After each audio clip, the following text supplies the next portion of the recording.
Welcome to Conflict News 24. Today's bulletin includes news stories about Azerbaijan, Armenia, a conflict where Armenia today reported a ceasefire violation by Azerbaijani forces, and this week Azerbaijan Armenian leaders are due to meet in Prague. Secondly, a new story from South Korea. On a Tuesday, North Korea fired a missile which flew over Japan, covering a distance of around 4,000 kilometers. And what happened in South Korea? A missile fired by South Korean military landed into a South Korean military facility. Thirdly, viewers, Russia-Ukraine conflict. For the first time in months, Ukrainian forces have entered Luhansk. Ukrainian forces started their counteroffensive from Kharkiv. They took control of large parts of Kharkiv. Then they entered northern Donetsk, and now in Luhansk they have taken control of at least 4 settlements in western Luhansk. We have details for you on a map. Firstly, viewers, Azerbaijan, Armenia conflict. The two countries have fought 2 wars in the last 3 decades. They fought the last war in 2020, and last month there were border clashes leading to more than 200 deaths on the 2 sides. Ceasefire was agreed, but today Armenia reported a ceasefire violation by Azerbaijani forces. Armenian Ministry of Defense today said in a statement that around 8 p.m. on Wednesday, Azerbaijani forces fired using mortars and large caliber weapons in the direction of eastern part of Armenia-Azerbaijan border. No statement from Azerbaijan so far. Meanwhile, Nikol Pashinyan, Armenian Prime Minister, today announced that this week he'll meet Ilham Aliyev, Azerbaijani President, in Prague. EU's Chief Charles Michel and French President Emmanuel Macron will also be part of the meeting. EU and US are trying to fill the vacuum created in this region, as Russia is not actively involved in resolving Azerbaijan-Armenia issues. Russia is fighting a war in Ukraine. It invaded Ukraine in February this year.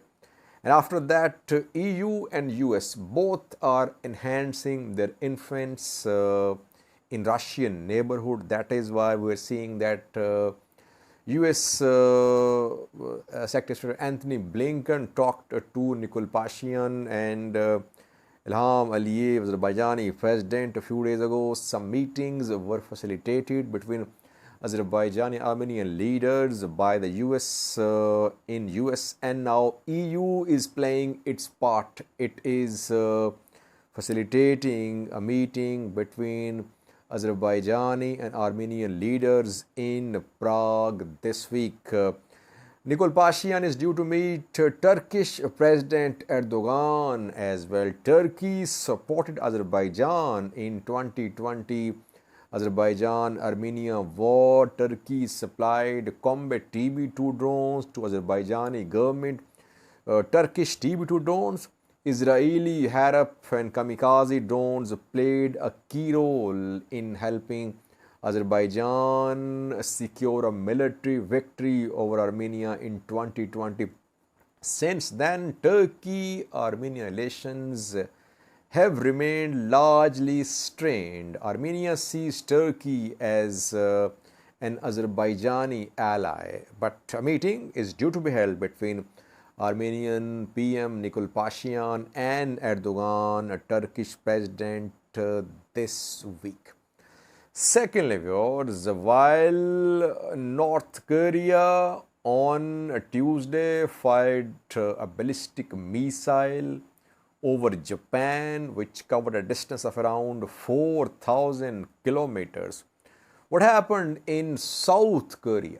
South and North Korea are two arch rivals, and South Korean military and US military were conducting some military drills.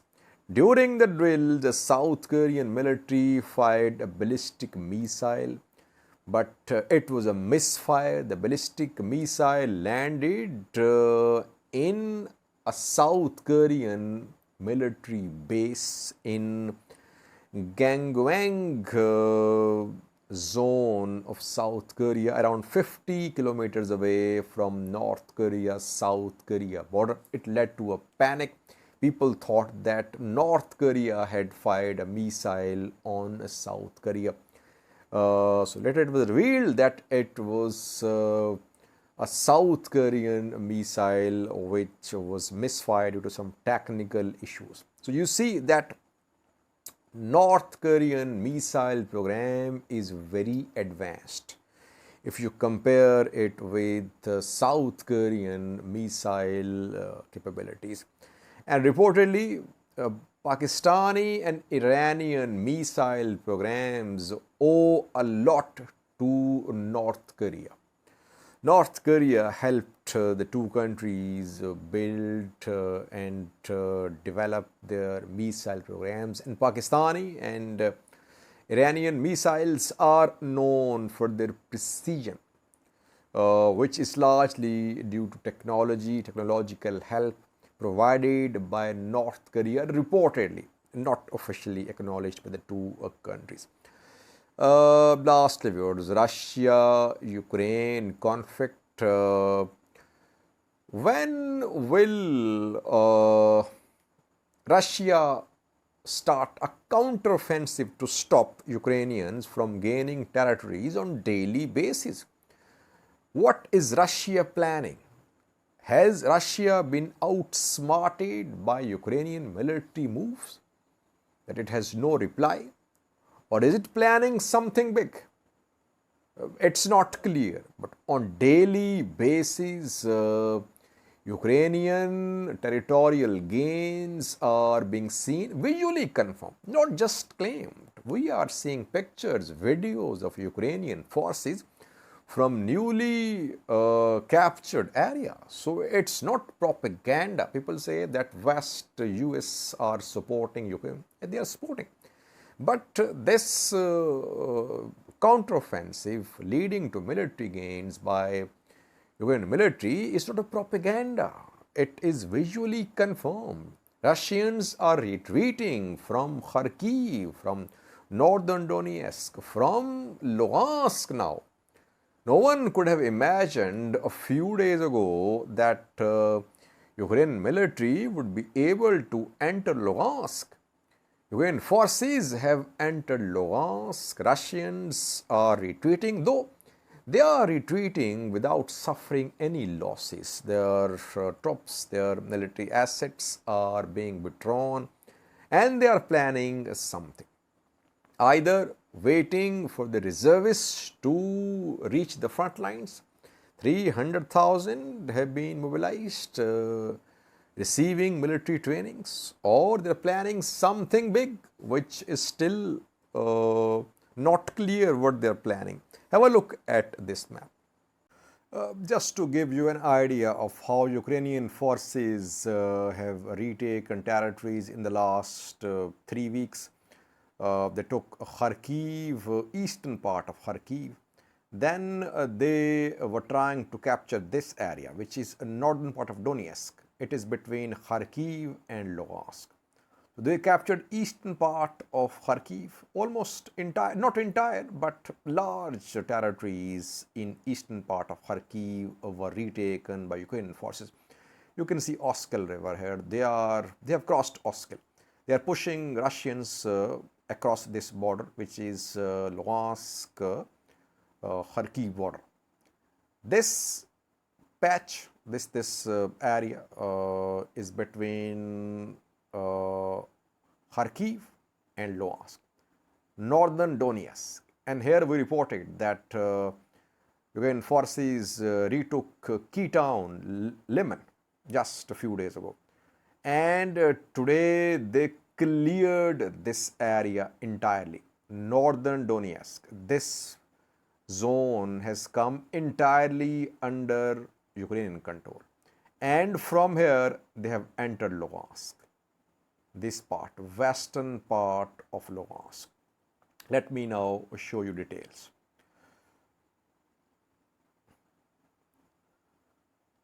Let's just start from Liman. Liman in northern Donetsk, taken by Ukrainian forces a few days ago, and then they cleared the remaining areas as well.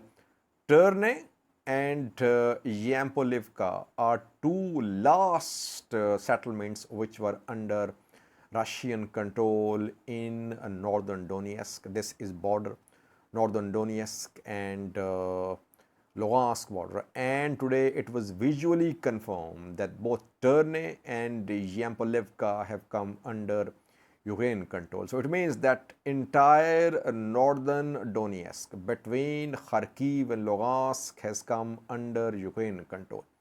And from here, Ukrainian forces have entered Luhansk in a northern direction. They have crossed this border. You can see Luhansk-Donetsk border, and they have captured settlements in Luhansk, 4 settlements. Firstly, this one, Novo-Lyubivka. Secondly, Nevske. Thirdly, Makivka. Fourthly, Herekivka. These 4 settlements are in Luhansk, not in Donetsk. It means that from Donetsk they have entered Luhansk, and from Kharkiv as well they are close to entering parts of Luhansk as well. And now their target is this road, this yellow color line, which is one of the key roads in western Luhansk, which links Kremenna with Savatove, 2 important places in western Luhansk. And now from Donetsk, from here, Ukrainian forces are trying to move towards Kremenna, and from Nevske, Makivka, they'll try to cut off this road. They're just a few kilometers away from this road. It means that if this road is cut off, Kremenna and Rubizne will lose one main supply route, and both will come under pressure. Rubizne, Kremenna and Zatalevka. And ultimately pressure will be exerted upon Severodonetsk and Lysychansk, 2 key cities in Luhansk. You see that war front lines have shifted. From where? From Kharkiv, from here to northern Donetsk and then to Luhansk. War has entered Luhansk, Russians retreating without suffering major losses. What are they planning? That remains to be seen. Thank you for watching.